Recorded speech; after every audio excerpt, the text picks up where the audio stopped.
No let-up in revenge, and the Strait of Hormuz to remain blocked, vows Iran's defiant new supreme leader. A US military plane goes down in so-called friendly airspace over Iraq, an investigation underway to find out why.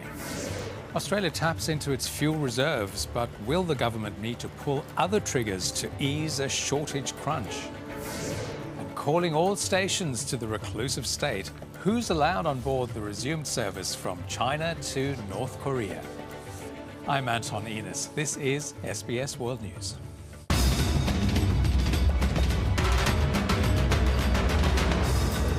Good evening. Iran's new supreme leader, Mojtaba Khamenei, has struck a note of defiance in his first public statement. Just 4 days since replacing his father, who was killed on the first day of the war, the statement said Iran would avenge the blood of citizens who had lost their lives in the conflict, while also suggesting his country would continue to block the world's busiest oil shipping channel, the Strait of Hormuz. In other developments, the US military has confirmed a refueling aircraft went down over Iraq. It says it was not the result of hostile or friendly fire.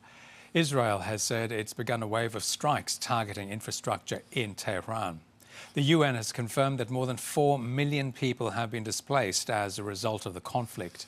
And here, the Australian government has released days' worth of fuel from its emergency stockpile to help retailers manage their supply. Those stories shortly, but we begin tonight with Khamenei's threats of revenge. The first time the world has heard from Iran's new supreme leader. A statement read out on Iranian state TV. ما از انتقام خون شهیدان شما به خصوص جنایت در حق کودکان همچون جنایت عامدانه در مدرسه میناب صرف نظر نخواهیم کرد. Mojtaba Khamenei hasn't appeared publicly since his father was killed in the initial strikes, as reports persist that he was injured in the same attack. The statement threatening to expand the war in the Middle East if US and Israeli aggression continues. قطعاً همچنان از اهرم مسدود کردن تنگه هرمز باید استفاده شود و در مورد گشودن دیگر جبهه‌های آسیب پذیر دشمن. One crew member now confirmed dead after this Marshall Islands flagged oil tanker was blown up by Iranian forces in waters off Iraq. The US has been targeting multiple Iranian naval assets, including mine-laying vessels in the narrow Strait of Hormuz, as the battle over the key shipping route wages on. Iran's deputy foreign minister has denied the planting of mines. The security of the Straits of Hormuz is perhaps more important to us than to almost any other country. It's been closed not because we closed it, but because of the insecurity imposed by the United States and the Zionist regime. Many ships can still pass through, but they must coordinate with our navy. Speaking publicly for the first time since the war began, Israel's Prime Minister issued a veiled threat to kill the new supreme leader, while declaring fresh strikes led to the deaths of top Iranian nuclear scientists. In Operation Rising Lion, we also broke through for the first time the path to extensive damage, both to the huge missile stockpile of Iran and also to the manufacturing plants of additional missiles. We are delivering crushing blows to the Revolutionary Guards. Donald Trump has already declared victory, but questions remain whether even a successful military campaign can translate into a political victory. It's going to matter very, very much for the future of US-Iran policy and matter very much for the future of what comes next inside Iran, whether that's Islamic Republic 2.0 or 3.0 or potentially something else. The conflict testing relations with some of the US president's favourite European leaders. Italy's Prime Minister Giorgia Meloni now condemning the strikes as illegal and refusing to take part in the war. Phoebe Dees, SBS World News. A US rescue operation was sparked in western Iraq after a US refueling plane crashed. Casualties are not clear, but early reports say at least 5 crew members were on board. A US KC-135 aircraft connects to a fighter jet to transfer fuel mid-air. Also called a tanker, its job is simple: to keep missions flying further and longer. This is the type of plane the US confirmed crashed over Iraq. analysts speculating on the possible cause. It was refueling another KC-135 and it was a mid-air collision. And probably what happened was there was turbulence or someone did something wrong and one of the aircraft touched the other. A rescue operation began to recover at least 5 members on board the plane that crashed, while a second plane involved landed safely. The model of that second aircraft isn't confirmed. In a statement, the US Central Command said it was not caused by hostile or friendly fire. US bases were first established in Iraq in 2003 during the invasion that toppled Saddam Hussein. When the US formally ended its military mission in 2011, many bases were handed back to Iraqi forces, but some remained as part of an international coalition, helping the fight against the IS group and providing air support and training. Today, the US maintains a smaller presence at key sites, including Al-Assad Air Base, Camp Victory, and Erbil Air Base in the autonomous Kurdish region of Iraq, now largely used for defensive operations. In recent weeks, there's been a significant surge in US aircraft activity, with hundreds of combat jets and transport planes operating across the Middle East, the Eastern Mediterranean, and routes linking key bases in Germany and the UK. That means tanker support is crucial. Airborne refueling tankers are constantly in the air refueling aircraft on a 24/7 basis.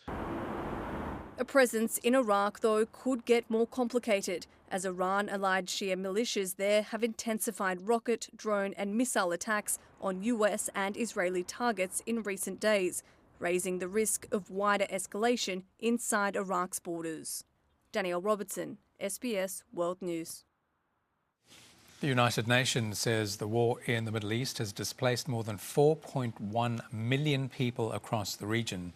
In Lebanon alone, Israel's conflict with Iran-based Hezbollah has forced an estimated 860,000 to flee. Israeli evacuation notices now cover about 10% of the country. The UN Secretary-General has described it as a region being pushed to the breaking point. On Beirut's seafront, families are among the displaced, sheltering just metres away from signs of the war's impact. قلبي ميت يعني ما مش مثل الاول يعني كنت خاف الواحد على حاله قلبي ميت مش خايفين لا. Israeli strikes on the Lebanese capital have continued, targeting, it says, Hezbollah infrastructure. The IDF expanding evacuation notices to cover downtown Beirut for the first time. A sweeping new order has also been issued across southern Lebanon, almost doubling the size of the zone. In Beirut, a Christian community from Lebanon's south in mourning. That's him. He was a beautiful soul. Maria Guthrie says her uncle Sami was killed in an Israeli strike on Sunday in his village of Al-Mashab. We can't find an explanation for why could this happen. Just an innocent man who wanted to stay in his land. The impact of Israeli strikes is also being felt at this hospital in Lebanon's south, an escalation in hostilities, increasing demand for medical care. الواقع اليومي فعلا عم يكون واقع كتير صعب بصراحة لأنه هالحرب كتير قاسية المبين يعني إذا بنقارنها بالحرب ال24.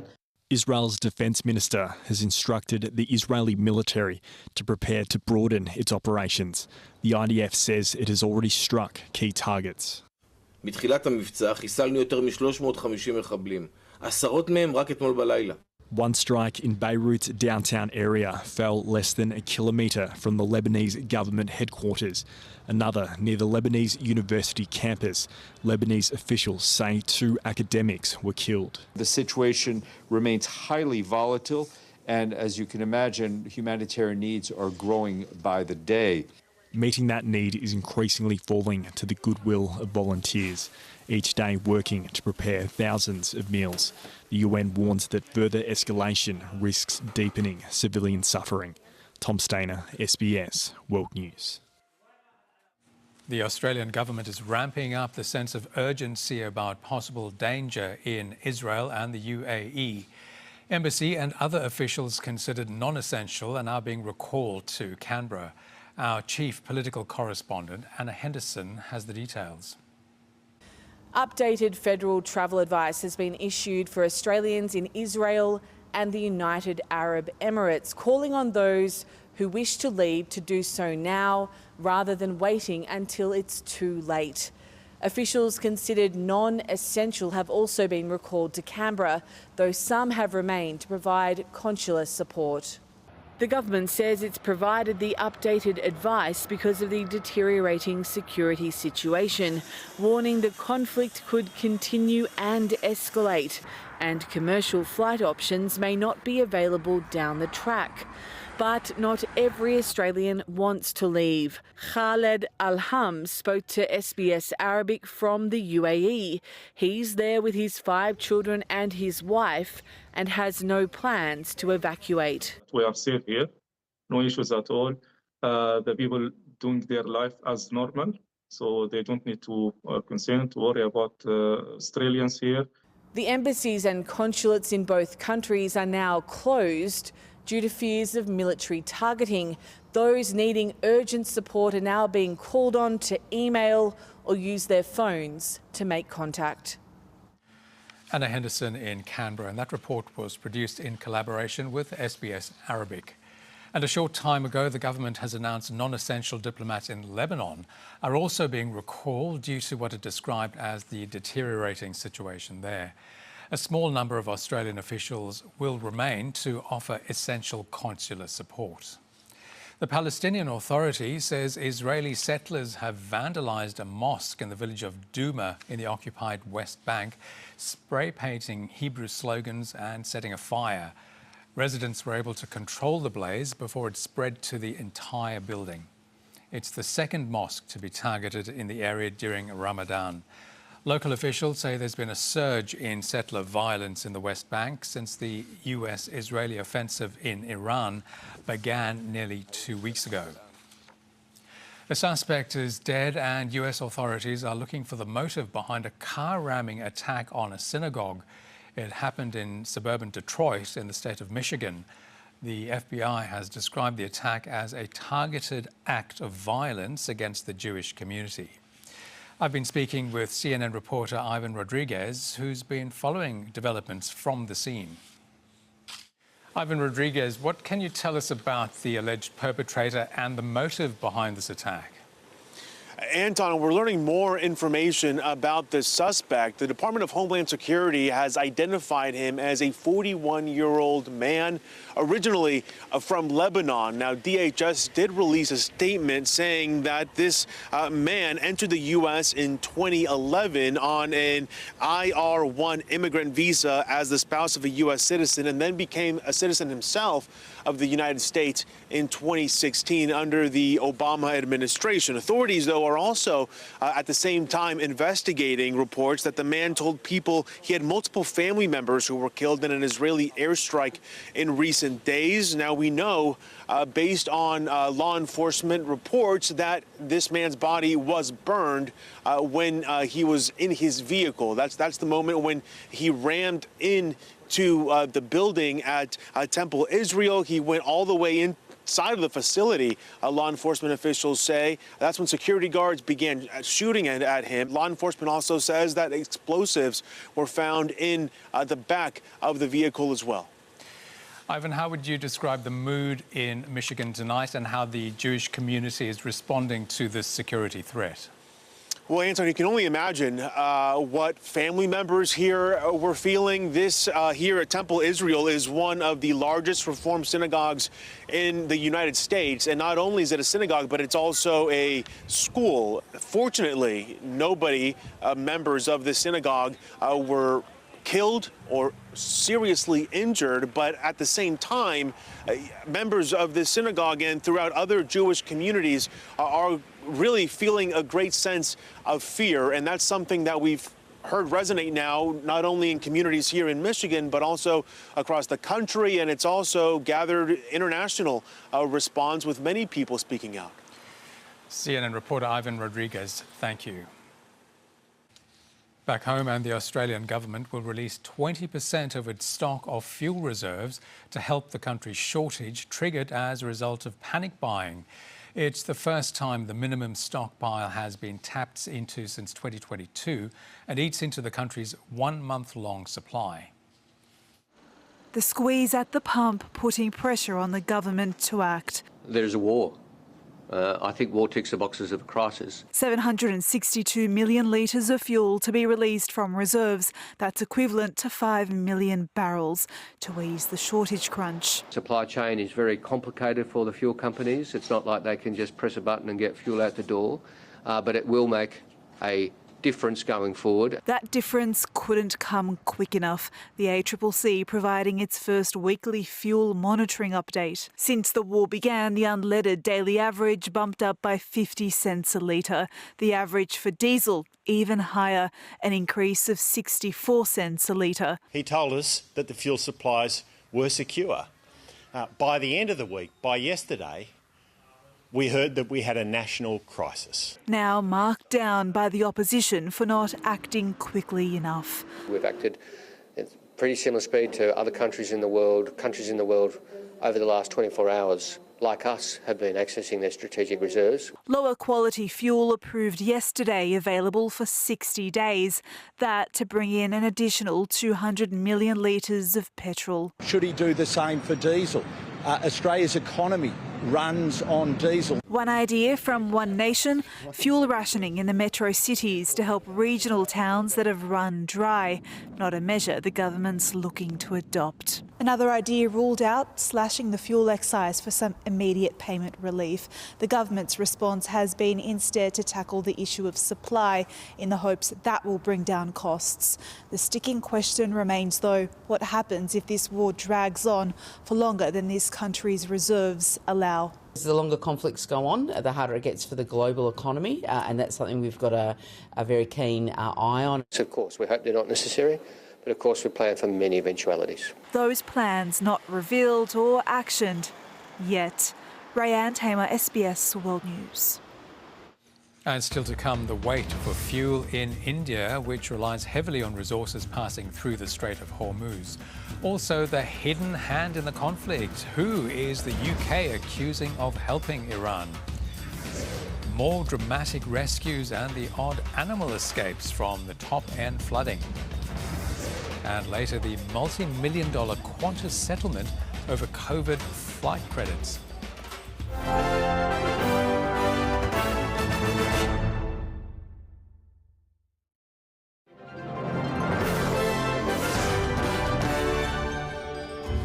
The UK's Defence Secretary has accused Russia of supplying Iran with tactical advice on using its drones to attack allied targets in the Middle East.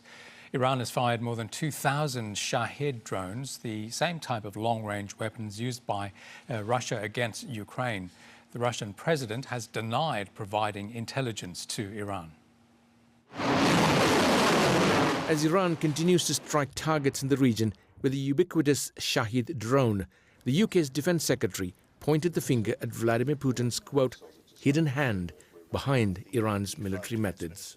Well, we've seen this established growing axis of aggression, haven't we, between Russia and Iran. We've seen the way that Russia has fired nearly 60,000 Iranian-style drones into Ukraine, and we see from Iran some of the same tactics we see from Russia in Iran. Thanks for coming over here, to being here. His country's chief of joint operations in no doubt. We have seen definitely the Iranian tactics of the use of their drones has learned from the Russians. So they're flying them much lower and therefore they are more effective. 100. That mistrust of Moscow on display at the United Nations too, as the US sought to justify its war against Iran. The reality is Russia and China do not want this committee because it will continue to protect their partner, Iran. Both China and Russia dismissing Washington's version of events. This was done in order to undertake yet another military venture against Tehran and to ensure greater escalation of the situation in the Middle East and beyond. It was also the United States that, in total disregard of its own credibility on 2 occasions, joined Israel and resorted to blatant use of force against Iran during the negotiation process, which rendered the diplomatic efforts futile. Beijing's relationship with Tehran on the upswing, with a deal to buy Chinese-made supersonic missiles in its final stages, while Moscow is reaping the benefits of a conflict it did not initiate. The longer the crisis goes on and pushing up energy prices, this is going to benefit Russia. It's providing more money for them to pay for drones, weapons, recruitment of soldiers in Russia. Russia apparently earning up to $830 million every day from fossil fuel exports, totaling $10 billion since the start of the Iran war. Edmund Roy, SBS World News. The US has issued a 30-day waiver for countries to buy sanctioned Russian oil and petroleum products currently stranded at sea in the wake of the war in the Middle East. Yesterday, the US said it would release 172 million barrels of oil in an effort to curb surging prices. The move is part of a broader commitment by the 32-nation International Energy Agency to release 400 million barrels of oil.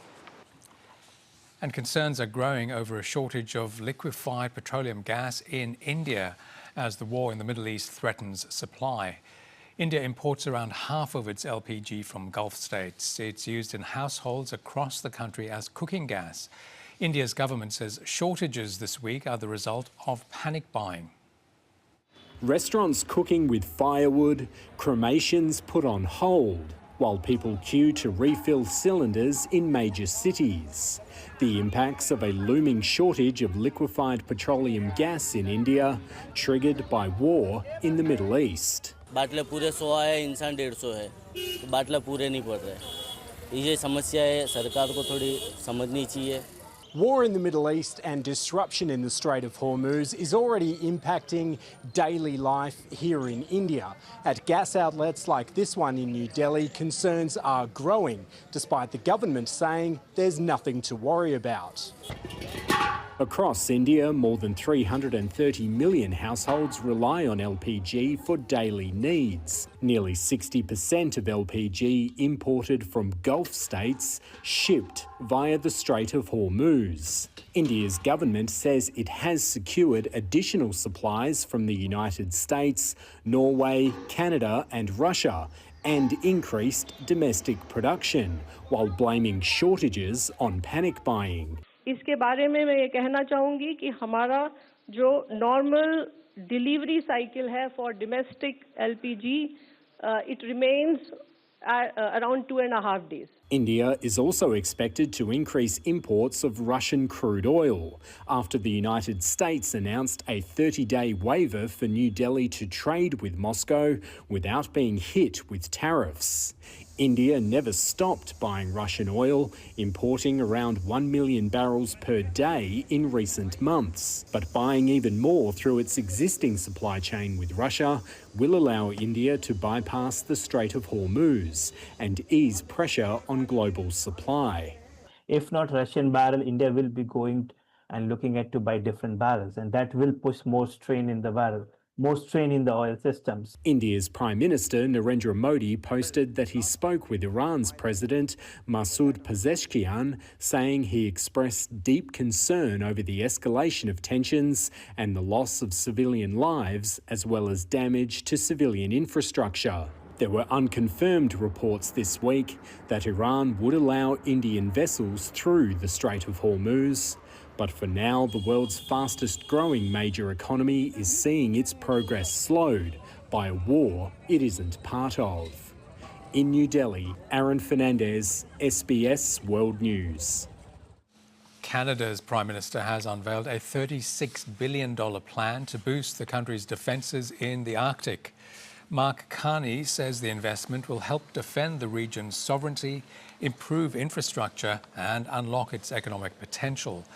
It also aims to decrease Canada's reliance on the United States, which helps monitor the Canadian Arctic. China's most important political event of the year has now wrapped up in Beijing. The National People's Congress confirming Beijing's vision of tech dominance to safeguard its economy through what is likely to be a tumultuous few years. The outcomes were largely settled months in advance, but they're expected to reverberate around the region and beyond.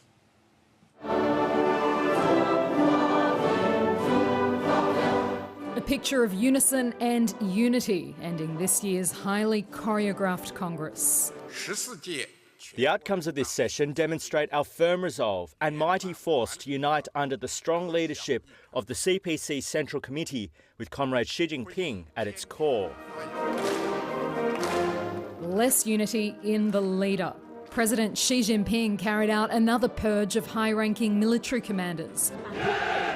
And analysts say that could complicate his military goals.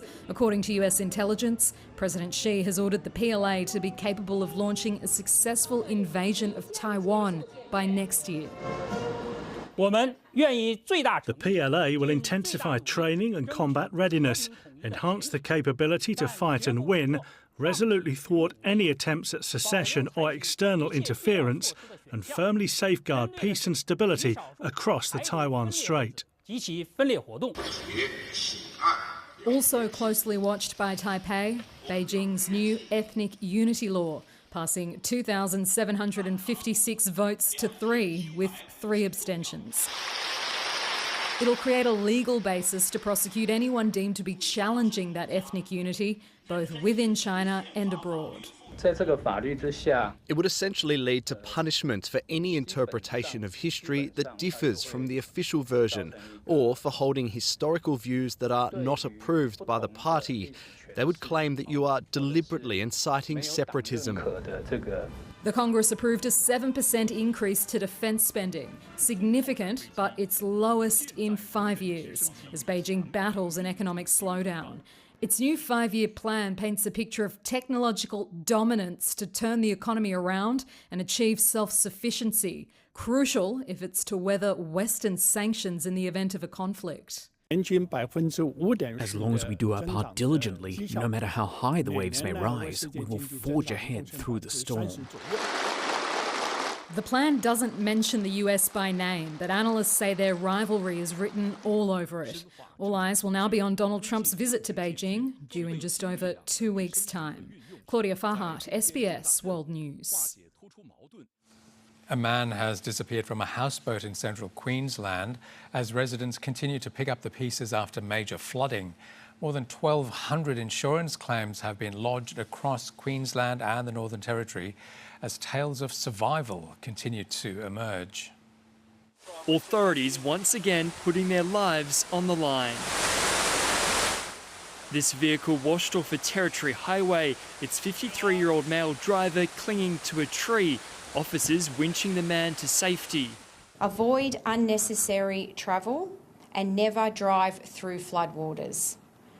Floodwaters can hide damaged roads, debris and other hazards, and in the Territory they also present a very real crocodile threat. Experts say the increased water is pushing crocodiles further inland or even out to sea. They're a little salty. In Chinchilla, Queensland, officers made sure the vulnerable were safe. We've got the HMAS Chinchilla here for you, your own private vessel. An 85-year-old woman transported to a nearby evacuation centre.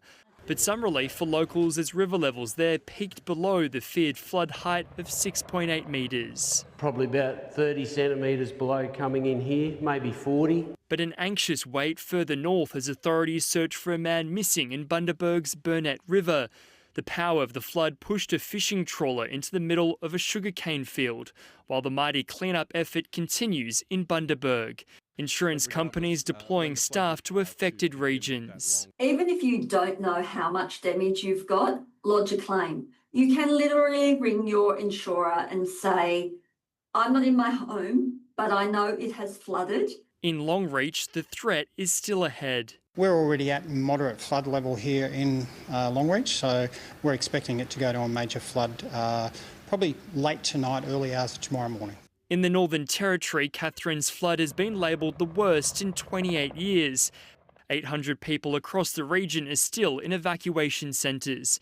The Bureau of Meteorology says floodwaters in Nayu Daly River are 10 centimetres away from its all-time record. Just goes to show how big an event this is and how much water is flowing through the system. The water also changing the look of Australia's outback. Satellite imagery from NASA comparing January to March, showing deserts turning green. The impact even more evident in northwest Queensland, near Longreach and Cloncurry. an event for the history books. Josh van Staden, SBS World News. A teenage boy has died and 3 others are injured after an allegedly stolen car crashed in Melbourne's southwest.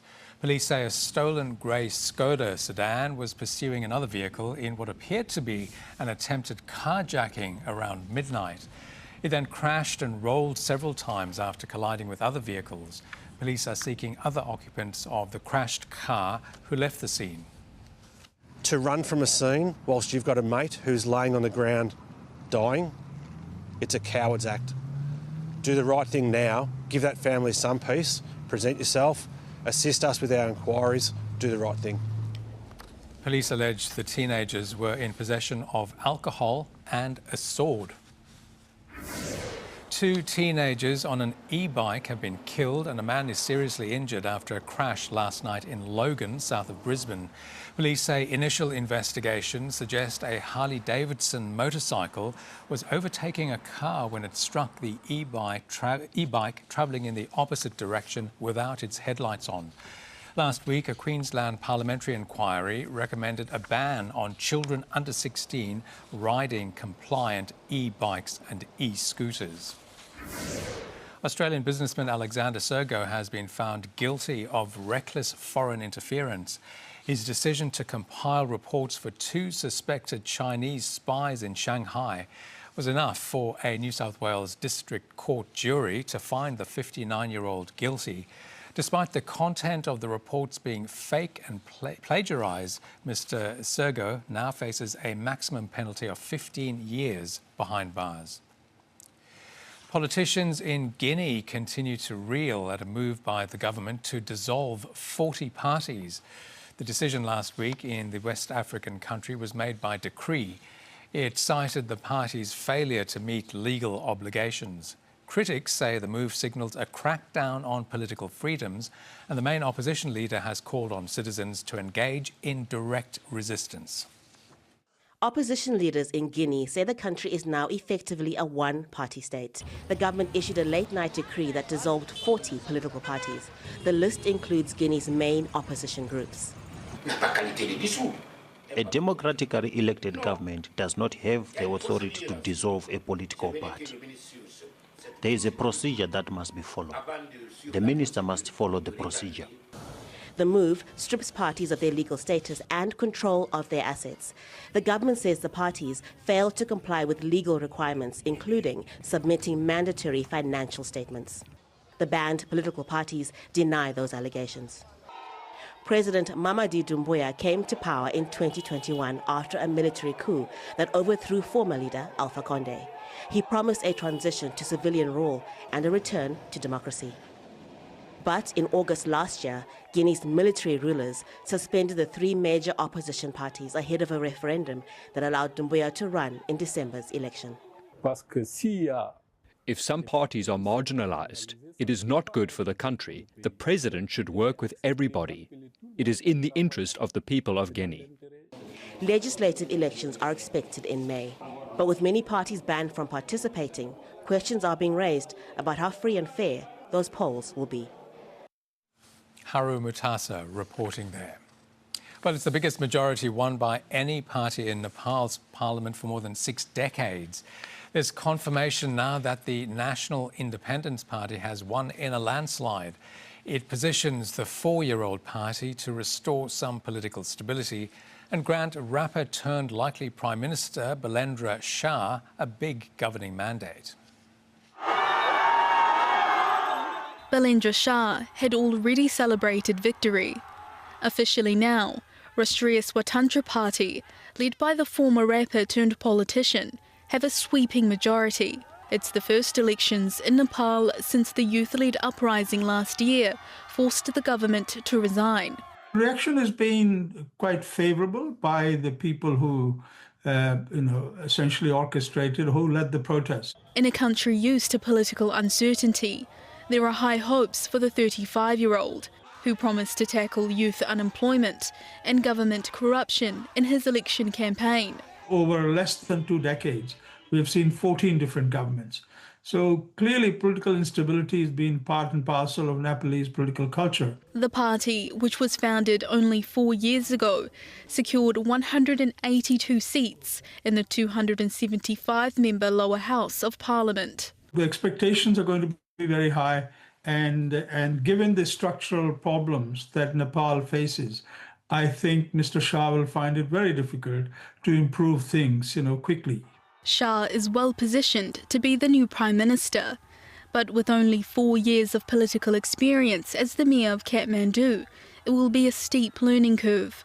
Nepal is already set to face a wave of new issues: the US-Israeli war on Iran and Iran's attacks on Gulf countries, impacting the estimated 1.7 million Nepali workers, and the money they send back home contributes significantly to the nation's GDP. The uncertainty and complexity and prolonged war in the Middle East is going to contribute to the issues of poverty and underdeveloped in Nepal massively. But the support for a leader who was not part of Nepal's traditional political elite has brought a sense of hope. It's a great opportunity for Nepal to become a new Nepal with new energy. The new government is expected to be formed in the next week. Asha Abdi, SBS World News. The first passenger train service from China to North Korea in 6 years is due into Pyongyang tonight. The cross-border journey left Beijing yesterday and tickets for the trip were sold out. The reopening is part of Beijing's efforts to strengthen ties with one of its closest allies. North Korea hopes the trail link will develop its tourism industry. For the first time since 2020, this train is carrying passengers from China to North Korea. Routes linking Beijing and the Chinese border city of Dandong to Pyongyang were suspended when North Korea closed its borders during the COVID-19 pandemic. Now the country is slowly reopening after years of isolation, drawing interest from some travellers. I'm curious about life in North Korea. If I had a chance to travel there, I would. A train makes it very convenient. The train will stop at several Chinese cities before entering North Korea. Travel is tightly controlled. For now, tickets are limited to government officials and business people. This is the first train to leave Beijing bound for Pyongyang in almost 6 years. The journey to the North Korean capital takes about 24 hours, and the older style locomotive and carriages stand out at a station now dominated by China's high-speed rail network. North Korean leader Kim Jong-un visited China in September to attend a major military parade alongside President Xi Jinping. But Pyongyang has also been strengthening ties with Moscow, expanding military cooperation during Russia's war in Ukraine. That's raised questions about whether Beijing is losing influence over its northern neighbour.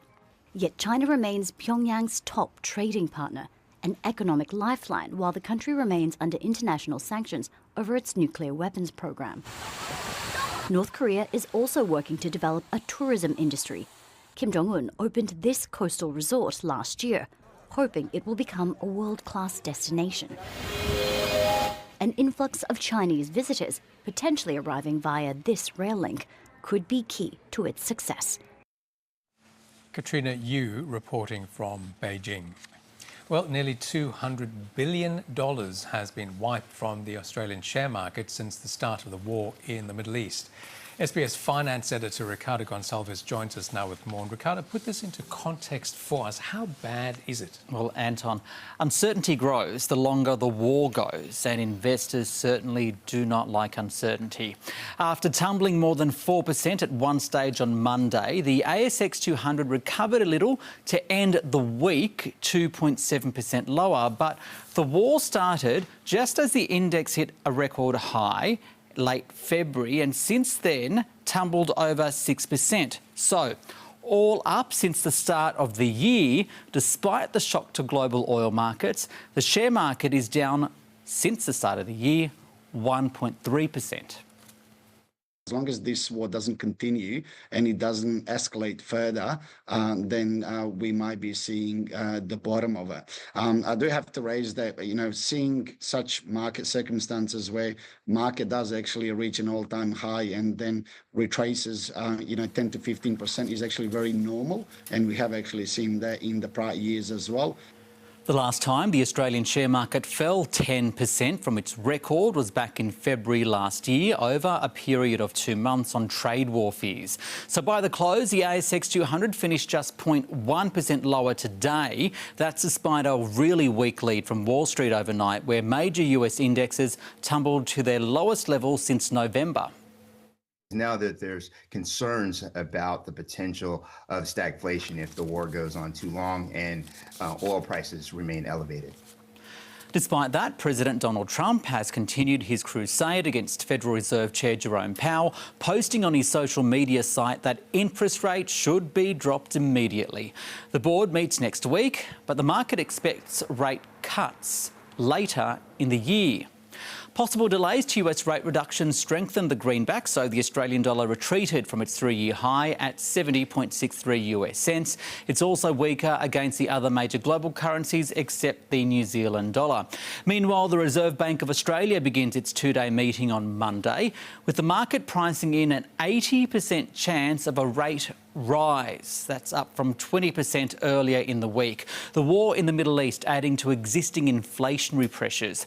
But one economist warned me a rate rise next week could be followed by 2 more. So that's 4 all up this year, including February's increase. He says that's because of a mix of government stimulatory measures, low unemployment, stronger energy export prices boosting incomes, and the delayed impact of higher electricity prices as subsidies rolled off.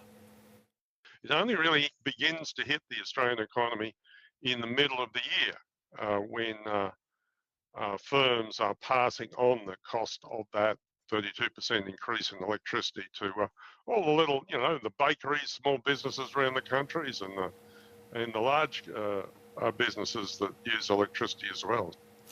And while higher rates will hit borrowers in the form of larger loan repayments and lower borrowing capacity, for now, prospective home buyers with smaller deposits have been applying for loans like never before. Banking regulator APRA says banks approved a record $5.4 billion worth of loans to owner-occupiers with deposits of 5% or less in the December quarter. That followed the uncapping of the government's home guarantee scheme, with those loans now accounting for 4% of all new owner-occupier mortgages. To the rest of the markets now, and in commodities, oil remained above $100 a barrel, while gold and silver fell. Shares of local gold miners declined as a result, Northern Star plummeting as it also cut its production guidance. What's rising is the iron ore price. That helped miners like Rio Tinto. The banks also did well, and Qantas fell more than 0.5%. The airline agreed to pay over $100 million to customers who had to wait years for refunds from flights cancelled during the pandemic. The class action accused Qantas of unfairly profiting from restrictive flight credits instead of issuing refunds. Under the terms of the settlement, which still requires federal court approval, Qantas says it makes no admission of liability. Meanwhile, KFC owner Collins Foods has agreed to pay a $9 million settlement to workers who were denied 10-minute paid breaks. The company also says it makes no admission of liability. Chocolate prices have surged nearly 15% over the past year, and a new survey shows 2/3 of shoppers have already changed their buying behaviour as a result. 70% of those surveyed say they're buying chocolate less often. Half are choosing what they buy based on what's on sale, and 1 in 5 will stock up when they're discounted. The price spike is being driven by a short supply of cocoa globally, with severe weather impacting crops and production in recent years. The study of 2,000 people by CanStar also revealed some sneaky habits, Anton. 11% admit to hiding their chocolate stash. Desperate times, Ricardo, thank you. Coming up next, the return of Mexican artefacts that unexpectedly ended up in Australia. And we meet a group of Indigenous footballers hoping one day to make it to the Matildas.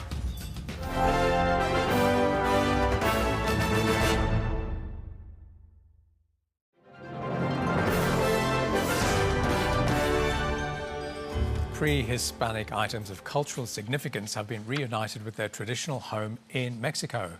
The treasures, which had been seized from smugglers by the Australian Border Force, represent different chapters of Mexico's history. A funerary bowl an Aztec ceramic whistle, and Olmec ear plants, estimated to be thousands of years old. At the handover ceremony, both countries emphasised the importance of collaborating to preserve First Nations culture. In this world in turmoil, it is good to see an example of good old international cooperation, essential to prevent the illicit trafficking of cultural property. The return of these three objects is precisely that. The return of the artefacts coincides with the 60th anniversary of diplomatic relations between Australia and Mexico. The Matildas are taking on North Korea in the first Women's Asian Cup quarter-final in Perth tonight. The Tillies' failure to win Group A means a tougher route to the last four for Joe Montemuro's side. WA correspondent Christopher Tan filed this report from Perth Rectangular Stadium. The conditions are perfect for football, and that's in stark contrast to the wet and windy conditions the Matildas faced in Sydney last weekend against South Korea. History suggests tonight's clash will be tight. A dramatic shootout win over North Korea in the 2010 Asian Cup final secured the Matildas their first major international trophy. But in 15 meetings overall, Australia has won just 4 games to North Korea's 6, with 5 ending in draws. Their last meeting came 10 years ago, a 2-1 Matildas win in an Olympic qualifier. Along with hometown skipper Sam Kerr, defender Alana Kennedy has emerged as a surprise attacking threat. Her 4 goals in 3 matches makes her the joint top scorer of the tournament. North Korea remains something of a mystery. They are ranked 9th in the world, despite not playing as regularly as most other nations. They are powered by a golden generation of their under-17 and under-20 World Cup winning teams. The Matildas are hoping to rekindle the excitement seen at the 2023 World Cup tonight, but they will need to be mindful of North Korea's threat. The equation tonight is simple. Lose and the Matildas campaign is over. A win not only secures them a spot in the semi-final of the Asian Cup against either China or Chinese Taipei on Tuesday back here in sunny Perth, but also a place in next year's World Cup in Brazil. WA correspondent Christopher Tan reporting from Perth. A pre-tournament injury to Jada Wyman means the Matildas currently have no First Nations players in their squad. But there's a team of young Indigenous footballers on the New South Wales Central Coast hoping to be part of the next generation of talent. As the Matildas take to the international stage, the Central Coast Indig girls football team are taking to the pitch, following in the footsteps of their heroes. Back when I was younger, Kaya Simon was who I wanted to be. I think it's amazing, them being able to represent culture in the way that they do. With the Matildas as their inspiration, these girls are hoping to in turn inspire the next rank of First Nations players to proudly don the green and gold. But for the first time in generations, First Nations female footballers don't have an Indigenous idol to look up to. Something team captain Jessica Garrett says is part of a much broader issue. From most of us lower economic status, it definitely doesn't give us the forefront to be involved in, teams, especially when we're in remote communities. So the team are hoping to make change at the grassroots. Started by parents of the girls to create a safe space for Indigenous female footballers on the Central Coast, the team has been running for 4 years, winning tournament after tournament. But for one of its founders, Steve Collins, winning isn't the goal. I just take those opportunities to make sure that they participate, and I think by them participating and getting experience, they all carry it on when I'm not around. Those opportunities already making an impact. I feel very proud, for one. I started the first year that we played down in Nowra, and just to watch it even change. At that point, we couldn't even get enough Indigenous players at that point, whereas now, we're sometimes having to push back. Something Liesl Collins says could create a snowball effect, much like in the AFL and NRL women's. Looking up to Kaya Simon for so long, and when I found out she was an Indigenous, that's when she was straight away my favourite. I wanted to be just like her, and I feel like the more Indigenous people that you have coming through, the more inclined they will be to move to football and to start enjoying football And while the lofty heights of the Matildas is still far away, they're hoping to lay the foundations in the community to assist the new wave of Indigenous footballers. We are limited at the moment, but with sponsors and everything, I feel like we definitely can create that pathway and get some really talented girls in here, and hopefully that can go all the way to the Matildas. Brianna Holden, SBS World News. In tennis, Talia Gibson's best week on the WTA circuit has come to an end at Indian Wells. The 21-year-old Australian gained plenty of admirers for beating world number 7, Jasmine Paolini, on her way to the last 8. She fought hard against Czech player Linda Noskova before losing in 3 sets. Coming up, the weather and a growing understanding of the reptilian world with new discoveries in Australia's savannas.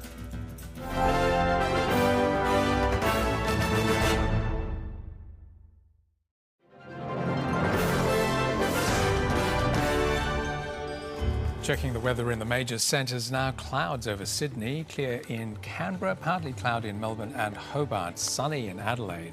Overcast in Perth, showers ahead in Darwin and partly cloudy conditions in Brisbane.